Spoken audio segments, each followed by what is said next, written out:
Bonjour et bienvenue sur Testcars. J'ai le plaisir aujourd'hui de vous retrouver dans une nouvelle vidéo avec à l'essai le tout nouveau Dacia Duster 2024. Vous l'avez déjà découvert sur la chaîne en statique. J'avais parlé absolument de tout le véhicule, ses dimensions, ses formes, l'intérieur, les accessoires, les tarifs, la disponibilité. Et aujourd'hui, on passe au dynamique dans la très belle région autour de Malaga. Vous l'apercevez peut-être derrière moi, le détroit de Gibraltar. Mais on n'est pas ici pour un cours de géographie, donc on va s'attaquer tout de suite au nouveau Duster. C'est parti! 13 ans de carrière, 40 prix, plus de 2,2 millions d'exemplaires vendus. Sachez qu'il y a près de 1000 Dusters qui sortent des chaînes de montage de l'usine de Pitesti en Roumanie par jour. C'est donc la troisième génération du Duster que je vous présente. La première, c'était en 2010, puis 2017 pour la seconde. La plateforme sur laquelle repose le Duster s'appelle CMFB et concrètement ça lui permet d'avoir plus de volume pour les passagers et les bagages avec la même longueur qu'auparavant. Cette plateforme lui permet également d'accueillir des motorisations hybrides et micro-hybrides. L'hybride sera le même bloc qui équipe déjà le Jogger, à savoir le 1,6 litre 4 cylindres qui développe 140 chevaux, composé d'un moteur essence de 94 chevaux et 2 moteurs électriques, le tout associé à une boîte auto. Il y a en outre le TCE, donc bloc essence, qui développe 130 chevaux, composé d'un bloc 1,2 litre 3 cylindres et d'une batterie 48 volts de 0,9 kWh. On appelle ça du micro-hybride. C'est disponible en boîte méca 6 pour les versions 2 et 4 roues motrices. Et enfin, troisième et dernière possibilité, l'EcoG qui développe 100 chevaux, composé d'un réservoir de 50 litres d'essence et 50 litres de GPL pour une autonomie dépassant les 1000 km. Ce nouveau Duster dispose d'une face avant vraiment très verticale, de signatures lumineuses à l'avant, à l'arrière, également au niveau des jantes. D'ailleurs cet effet brillant est obtenu sans chrome en travaillant vraiment la matière brute. Et vous le voyez également, il y a des passages de roues avec des pans coupés nets au chanfrein. On revient brièvement sur la face avant avec des capteurs, bien entendu, des anti-brouillards, une caméra même qui est juste ici. Des skis avant teintés dans la masse, donc il n'y a pas de peinture, c'est un avantage pour l'environnement, aussi évidemment au niveau des coûts de production, et ce qui est bien c'est que pour le client, eh bien, même égratigné ou rayé, eh bien, ça ne perd jamais sa couleur d'origine. Et vous le voyez ici sur les passages de roues, en fait, c'est ce qu'on appelle Starkle chez Dacia. Alors concrètement, c'est quoi? Eh bien, c'est un matériau robuste qui est utilisé donc ici, qui comprend jusqu'à 20% de polypropylène recyclé et qui se traduit concrètement et visuellement par des particules de couleur blanche donnant un effet moucheté. On poursuit avec, alors je sais que la comparaison peut vous sembler osée, mais ça me rappelle un petit peu un élément de design du Land Rover Defender. Les rétros sont rabattables électriquement, une petite caméra à l'aplomb, le vitrage à l'arrière il est surteinté comme très souvent, barre de toit également présente ici. Et puis on arrive donc sur la partie arrière avec, je vous le rappelle, une signature lumineuse en Y. Bon là, on a fait un petit peu de off-road, donc le véhicule n'est pas forcément des plus propres, mais vous avez de nouveau capteur, caméra. La caméra dispose d'une définition qui serait quand même à améliorer pour la prochaine version. Et donc voilà un petit peu le profil du véhicule. Cette version hybride 140 pèse 1 tonne 380 à vide, rejette environ 113 grammes de CO2. Au niveau de ce qu'on pourrait remorquer, eh bien, ce sera jusqu'à 750 kg en remorque freinée et 725 en non freinée. Là, vous le voyez, la trappe à carburant, donc on peut mettre jusqu'à 50 litres sur 120 km d'autoroute entre 100 et 120 km/h. Eh bien, la consommation s'était établie à environ 6 litres 3, 6 litres 4. C'est pas mal, compte tenu du poids, je dirais que l'hybride, ce sera vraiment plus utile, plus efficient encore, principalement en ville ou sur départementale, bref, pas sur autoroute. La garde au sol de cette version 2 roues motrices est de 209 mm. Le volume de chargement de cette version est comprise entre 594 et 1696 litres. Alors à savoir qu'on peut rabattre encore davantage la banquette arrière, mais là il y a beaucoup de matériel. On va s'intéresser maintenant à l'habitacle, à commencer par la portière. Et vous le voyez, le Y est repris, on le retrouve également donc dans les optiques avant, arrière, au sein des jantes. les 4 vitres électriques, le réglage des rétroviseurs, une partie du système audio qui peut être signé Arcamis, donc c'est un son en 3D avec 6 haut-parleurs. Petit rangement ici. Un tapis en caoutchouc qui peut être dans bien des situations extrêmement pratiques. Le siège conducteur qui est réglable en hauteur. Au niveau du maintien, c'est plutôt bon. On en reparlera plus tard au moment de la conduite. Et vous le voyez, la sellerie est un petit peu façon jean. Dans certains cas même, elle peut être lavable. Ça peut être très pratique si vous avez des animaux ou des enfants. Ensuite, d'une façon globale, donc c'est une nouvelle planche de bord assez haute en fait, verticale, large, qui intègre vraiment un très très large bandeau. On va s'attacher maintenant aux détails avec des aérateurs qui s'inspirent du design des passages de roues, vous le voyez ici.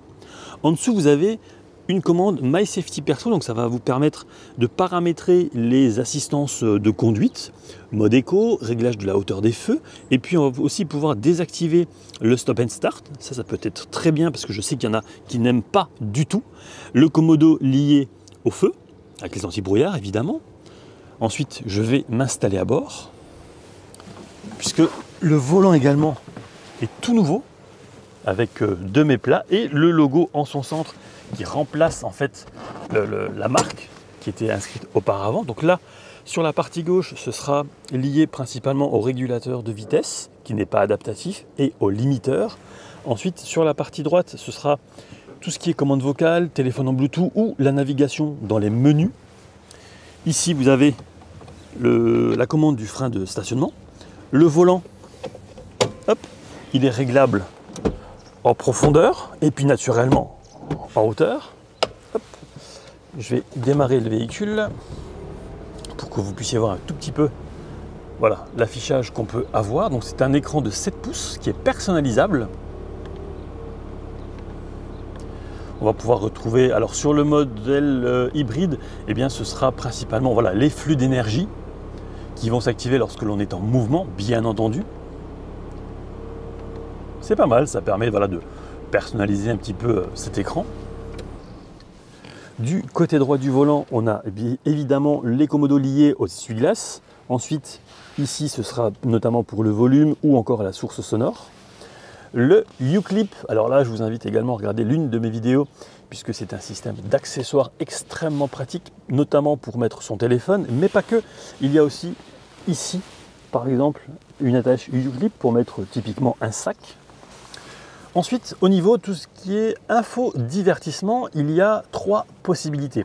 Il y a d'abord le MediaNav, donc c'est un écran globalement de 3,5 pouces où on va se servir principalement de son téléphone, de son smartphone. Le Media Display de 10,1 pouces, donc ça c'est une dalle de 10,1 pouces, mais il s'agit ici du MediaNav Live, donc ce sera une navigation connectée et le son Arcamis 3D avec 6 haut-parleurs. Je vous en ai parlé il y a un instant.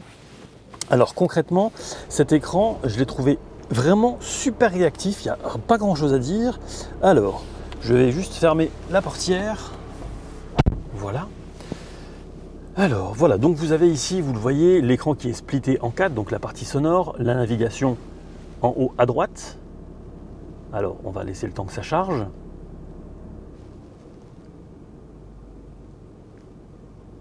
Alors la navigation, on l'a trouvé un petit peu perfectible, c'est-à-dire que il faut vraiment être très vigilant. Il y a certaines indications qui n'étaient pas, très claires, disons ça comme ça. Ensuite, donc là vous le voyez, au niveau lisibilité et éclairage de l'écran, la luminosité, rien à dire. La partie audio juste en dessous, donc là on va pouvoir gérer les sources notamment, juste ici en haut à droite. Ensuite, le téléphone en Bluetooth, c'est évident. Ici, on est sur le menu application, donc évidemment le véhicule est compatible Apple CarPlay et Android Auto. Et tout doucement, on va voir apparaître également un magasin d'applications. Et puis, le menu véhicule. Alors là, la caméra 360 degrés, clairement, la définition serait à revoir. Ici, ça peut être très bien dans certains cas où le passage est assez étroit, puisque je le rappelle, il y a également des caméras à l'aplomb des rétroviseurs. My Driving, ça c'est comment on roule, son EcoScore, voilà par exemple. Les aides à la conduite, qu'on va pouvoir, je le rappelle également, paramétrer avec cette commande juste ici. On revient à cet écran. Véhicule. Donc là, c'est bien parce qu'on va pouvoir gérer certains paramètres d'accès, par exemple, ou encore accéder à la pression des pneus. Et puis les réglages, les paramètres généraux. Voilà, vous le voyez. Pas mal de possibilités. Et puis ensuite, en dessous, donc évidemment, on retrouve les aérateurs. On augmente ou on diminue la température, la puissance de ventilation, le désembuage au max à l'arrière, la clim automatique qui est l'une des particularités de cette version, le recyclage, la clim au max, les zones et puis évidemment on désactive tout. Verrouillage des portières, les warnings juste ici.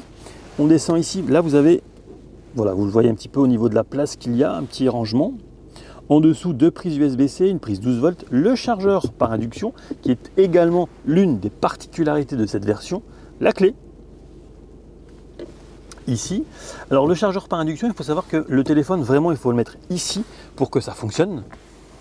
Ensuite, donc la boîte manuelle, pardon, à 6 rapports. Lorsque vous enclenchez la marche arrière, eh bien, évidemment, on va voir ce qui se passe derrière. Voilà. En savoir que il y a également une nouvelle commande de boîte, mais pour la boîte automatique, qui est toute petite. C'est vraiment très sympa. Donc voilà pour la partie jusqu'au sélecteur, au pommeau de vitesse, pardon. Petit rangement ici typiquement pour mettre des pièces, un double porte-gobelet. Et ici, vous avez encore un rangement. Alors, hop, on va sortir les bouteilles d'eau, comme ça va vous permettre également de vous faire une idée sur la profondeur. Voilà. C'est pas immense, mais c'est assez profond. Ensuite, on reprend un petit peu de hauteur avec, vous le voyez ici, inscrit en toutes lettres le nom du modèle. Ça fait costaud. Et une boîte à gants je veux dire, d'une contenance moyenne. C'est pas tout petit, c'est pas immense, voilà, c'est vraiment moyen. Et puis, de nouveau, à droite, voilà, les aérations et tout. Alors côté passager, le siège sera réglable au niveau du dossier, bien entendu, pas en hauteur. On reprend également les tapis en caoutchouc, facilement lavables. Et puis l'une des fixations U-Clip, que l'on peut dans certains cas également avoir à l'arrière, au niveau là, pour par exemple mettre un smartphone, une tablette, bref, ça peut être vraiment très sympa si vous avez des enfants ou des grands-enfants. Et vous le voyez de nouveau ici, voilà, une fixation U-Clip. On va pouvoir aussi mettre par exemple le système 3 en 1 avec une lampe, un crochet, bref, tout ce qu'il faut vraiment pour le côté pratique du véhicule. Juste en dessous de ce système, de cette fixation U-Clip, vous avez 2 prises USB-C, un petit rangement mais vraiment très très light ici, des poches aumônières, et puis je vais volontairement me mettre de l'autre côté puisque j'ai réglé le siège comme si j'étais conducteur, voilà, pour vous montrer un petit peu l'espace aux jambes. Pour rappel, je fais plus d'1,80 m, donc aux jambes, eh bien, il reste de la place, ça ne frotte absolument pas, donc là, c'est un sans faute. Ensuite, je vais tourner la caméra pour que vous puissiez voir également l'espace que j'ai au niveau de la tête. Encore une fois, il n'y a rien à dire. Il y a également ici des poignées qui sont fixes. Mais bon, elles sont là, donc c'est vraiment pas mal. Ici, un éclairage au plafonnier. Alors, hop, la seule chose que je redis, j'avais déjà dit lors de la présentation, c'est que les appuis-têtes à l'arrière sont assez durs.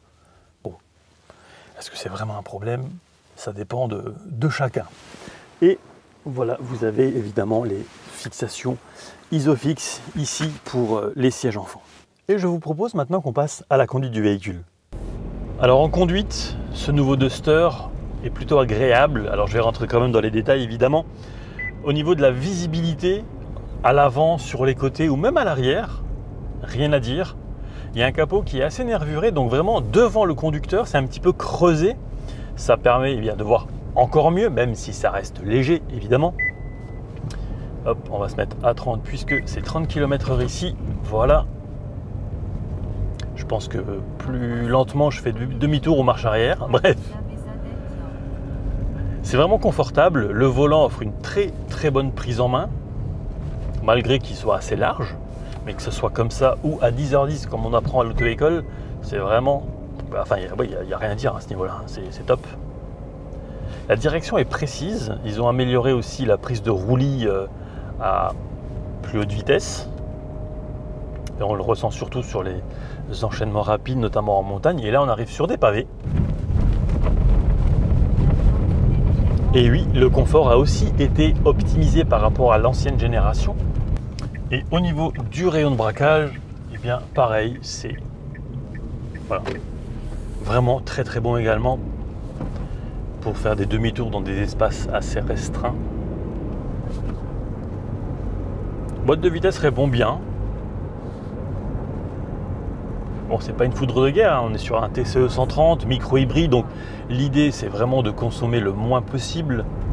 Sur 120 km d'autoroute, on était à peu près à 6,3 litres, 6,4 litres.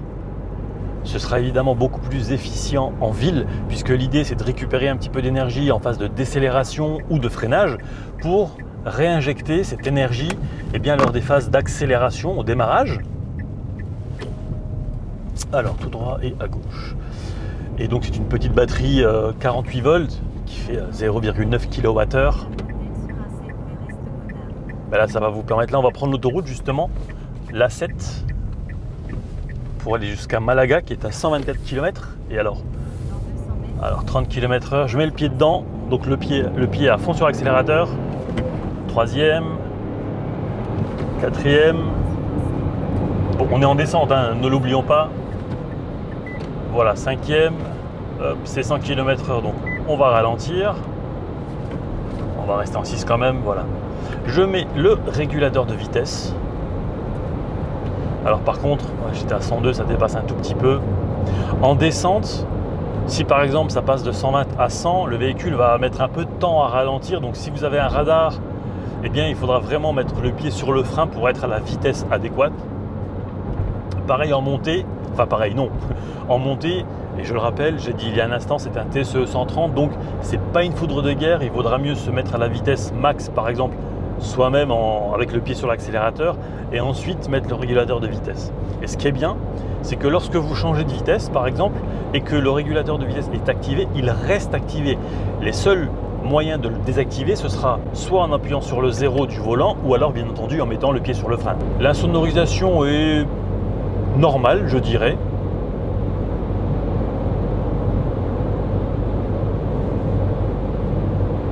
Le confort après plusieurs centaines de kilomètres parcourus, rien à dire à l'avant, vraiment c'est un sans faute. On voit vraiment bien ce qui se passe. Large rétro qui intègre également le système d'alerte d'angle mort. L'accoudoir est fixe, on ne peut pas l'avancer ou le reculer. J'ai pas trouvé que ce soit un souci. On peut voilà, vraiment poser son bras tranquillement. Au niveau des assistances à la conduite, il y a le maintien dans la voie, par exemple, le freinage automatique d'urgence, l'alerte d'angle mort, j'en ai parlé il y a un instant. Sur les modèles 4x4, il y a également l'assistance, le contrôle de vitesse en descente, entre 5 et 30 km/h. Gardez le contrôle. Oui, ben je garde le contrôle. La surveillance du conducteur est vraiment efficace, on va dire ça comme ça. Là, on est à 100 km/h, il n'y a pas beaucoup de vent à l'extérieur, mais on perçoit quand même, si on fait attention, quelques bruits de vent, mais ça reste très léger. Par contre, on a roulé aussi hier à 120 km/h avec du vent, et là, c'est un petit peu plus perceptible.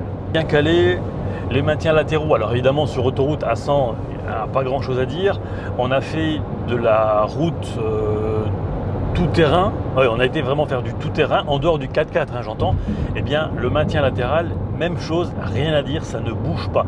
Alors oui, ça dépend de la corpulence de chacun, en tout cas, pour Edmond, GT Passion et moi-même, eh bien, il n'y a rien à dire, ça ne bouge pas, on est vraiment bien maintenu, et c'est aussi un élément de confort. Là, je dirais où il devrait travailler pour les prochaines générations, de mon côté, en tout cas, c'est peut-être encore le poids, essayer de le réduire, même si c'est compliqué, puisque d'une, le véhicule reste quand même à moins d'1,5 tonne, donc c'est vraiment bien dans la catégorie. Il y a des systèmes de sécurité qui font que ça alourdit le véhicule. Alors là, petite parenthèse, on passe à 120 km/h, donc voilà. La lecture des panneaux ici, rien à dire. Hop, je me mets à 120, voilà. Je n'appuie nulle part. Donc je n'appuie pas sur l'accélérateur avec mon pied, je laisse faire. On est en très légère montée. 112, 115, 117, 119 et 120. Voilà, vraiment très tranquille, il ne faudra pas être pressé, mais encore une fois, c'est un faux problème. C'est juste que on n'a pas forcément l'habitude que ça prenne un petit peu de temps par rapport à d'autres modèles. Donc je disais, les choses à améliorer, peut-être ouais, l'efficience, et encore ça reste discutable, mais je dirais la caméra, la définition de la caméra, vraiment c'est pas possible, il faut vraiment améliorer ça parce que c'est... Enfin, je roule à titre privé avec un véhicule qui est de 2015, la définition elle est impeccable, là on est en 2024, donc et Renault sait faire, le groupe Renault sait faire, donc il n'y a pas de raison que le Duster n'en profite pas. Peut-être que ce sera le cas au moment du restylage, et on verra. Au niveau infodivertissement, je l'ai dit, c'est fluide, il n'y a rien à dire. Un bel écran de 10,1 pouces. Mais autre chose également à améliorer, c'est la navigation, parce que plusieurs fois, ça nous a induit en erreur au niveau de la trajectoire des sorties à prendre. Alors des fois, c'était pas la bonne par rapport à ce qui était marqué à l'extérieur. Donc c'est... Ouais, ça reste perfectible. Là, à titre privé, je préférerais plutôt passer sur mon téléphone avec une navigation intégrée, que ce soit Waze, Maps, Plan ou autre, peu importe. Et ce qui est bien aussi, c'est qu'en GPL, on peut faire... alors, c'était plus de 1000 km lors de la présentation. Hier, on nous a dit en conférence de presse que ça pourrait aller jusqu'à 1400 km. Ce serait vraiment, vraiment bien, très très bien. Dépendant évidemment des pays, puisque par exemple l'Italie, c'est un fort marché pour l'univers, pour ceux qui roulent en fait en GPL. C'est l'un des premiers marchés d'ailleurs. Là où l'hybride aura tout son sens, par exemple en France, mais ça c'est une question d'habitude, de culture et aussi évidemment de prix à la pompe, logique. Donc on aura le choix entre de l'essence, du micro-hybride, de l'hybride 140 comme le Jogger par exemple, le même moteur, ou encore GPL essence. Et là ça sera l'éco-G. Et ce qui est vraiment bien, c'est que on peut avoir un Duster à moins de 20 000 €, on est à 19 000 quelque chose. Donc ça c'est incroyable. Alors certes ce sera la base, hein, mais voilà, on peut rouler quand même en Duster à moins de 20 000 €. Et max, on sera à 28 et quelques centaines d'euros, 28 000 et quelques. Donc ça reste imbattable sur le segment. Enfin, de toute façon, c'est pour ça aussi qu'il caracole en tête des ventes, que ce soit pour le Duster ou pour les autres produits de la marque, Sandero ou Jogger par exemple. C'est un rapport qualité-prix qui est imbattable. Ils le maintiennent en présentant une nouvelle voiture. Alors oui, j'ai déjà vu lors de la vidéo de la présentation les gens qui me disent ouais, c'est plus du low cost, ça augmente. Oui, certes, mais essayez de trouver pareil ou équivalent en termes de prestations, équipement, prix. Bah non, ça n'existe pas, simplement. Ils sont imbattables. Que ce soit en termes de prix véhicule, même en termes d'accessoires. Vous l'avez vu dans une vidéo annexe en short sur YouTube par exemple, il y a le pack slip, il coûte à peu près 1 900 € si on l'achète après-vente, ou 1 400, presque 1 500 si on l'achète directement à la commande avec la voiture. Là vous le voyez, pardon, petite parenthèse, donc là on arrive à 80-60. Bon, je vais appuyer sur le frein, ce sera plus simple à gérer. On a le télépéage. Donc je disais, voilà, je revenais au prix des accessoires, c'est imbattable. On a aussi une galerie de toit qui peut supporter jusqu'à 80 kg en dynamique, pardon, et plus encore en statique. Hop, à droite, la voie de télépéage qui n'est pas très large, 2,5 m. Mais en dehors de ces accessoires, donc sur le toit, il y en a aussi sur les portières. Ça, je l'ai montré aussi via une vidéo dédiée, toujours sur YouTube. Le pack slip, donc j'ai parlé des tarifs, mais en fait c'est quoi? C'est qu'on peut dormir sur un matelas, un simple matelas, 1,90 m sur 1,30 m, ça se déplie en seulement 2 minutes en étant seul. Il y a en plus un espace de stockage, une tablette, bref, tout est fait vraiment pour optimiser l'expérience utilisateur. Et puis des systèmes U-Clip, des sacs aussi, tout un ensemble de choses qui peuvent vous rendre le quotidien un petit peu plus pratique avec ce nouveau Duster, mais le système U-Clip existe aussi sur d'autres véhicules et ça s'améliore. Ils proposent aussi d'autres choses tout au long de l'année. Ils proposent d'autres produits, d'autres accessoires, voilà. Ça se développe, c'est bien et c'est propre à Dacia. Je pense avoir fait le tour. J'ai parlé des tarifs, il y a 4 finitions.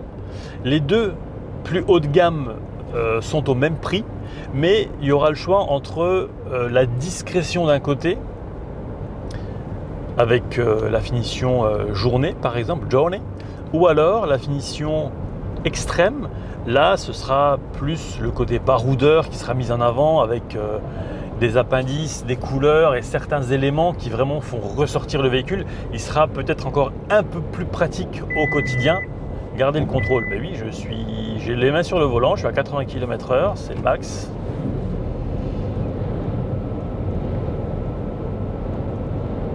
Donc voilà pour l'expérience. L'avantage d'être 2 en voiture lorsque l'on fait un essai, eh bien, c'est qu'on peut se faire conduire pour essayer pleinement l'espace, en tout cas le dossier et le siège arrière. Ça, c'est vraiment pas mal. En plus, j'ai volontairement ravancé le siège au max, j'ai l'impression d'être dans un Uber. Malaga, l'aéroport, s'il vous plaît, monsieur. No problème. Cash. Only, cash only. Alors après environ 40 km passés à l'arrière, qu'est-ce que j'en pense? Un sans faute, il y a de la place. Alors là, j'ai volontairement ravancé le siège passager pour que vous puissiez voir concrètement, voilà, me voir aussi, parce que si on voyait que les jambes ou les pieds, c'était pas terrible. Mais 40 km, franchement, bien installé. Je confirme, la tête est un peu dure, mais ça dépend de chacun. Par exemple, quelqu'un qui aura beaucoup plus de cheveux, parce que moi c'est à blanc, n'aura pas forcément ce ressenti aussi, hein. C'est du détail, mais ça compte. Mais évidemment, là, pour vous faire votre propre idée, eh bien, je vous invite simplement à vous rendre en concession lorsqu'il arrivera pour voir un petit peu comment on est au volant et même pourquoi pas faire un essai et puis naturellement à l'arrière. Donc pour moi, voilà, après une quarantaine de bornes passées à l'arrière, rien à dire à part ça. Si vous avez des questions, eh bien évidemment, je vous invite à les poser dans les commentaires. Ils sont là pour ça, puisque le produit, le nouveau Duster, arrivera en concession au mois de juin-juillet, je crois, si mes souvenirs sont bons. Donc on a la chance de pouvoir l'essayer en avant-première. D'ailleurs, merci à l'équipe Dacia France pour l'invitation, que ce soit Justine, Aurélie ou encore Grégoire. Merci beaucoup à eux. Également un grand merci à GT Passion pour son aide en vidéo.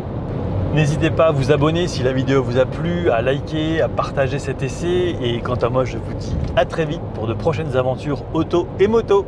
Ciao!